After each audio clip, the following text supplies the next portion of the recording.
This one was said to a barista.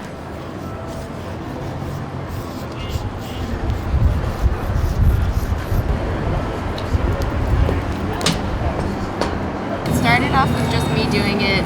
My friends were really supportive. So they would like come with me and help. And now it's a team of like 50 volunteers who collect people's stories.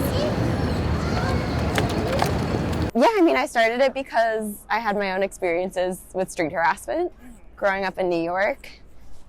And I didn't know how to respond, and I felt like the burden was put on me to be safe and like not go out as late and change what I was wearing and all of these things. And then also it was just such a weird experience of like suddenly being turned into like a sexual object from a young age. Yeah, so I wanted to like find a way to speak up about it, raise awareness about it, talk about it, share people's stories, build community. I think like the only times where I'm truly anxious are when like people seem like really, really like angry and upset about it. I find that men sometimes stop too and are like surprised by the content. And I've had them ask like, does this really happen? It's like, yes, it does.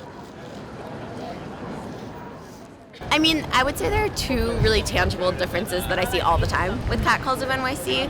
The first is like young girls and teenage girls who are getting catcalled for the first time and being able to report to Cat Calls of NYC and telling us, I didn't feel safe talking about this somewhere else, I don't know if it's my fault, and then us being able to tell them it's not your fault, this shouldn't happen to anyone. And then the second thing that happens all the time on Instagram is men who want to help and are actually like, oh wow, I didn't know that this was happening all the time, every day, how can I get involved, like what can I do to help? And we'll send them a bystander intervention training.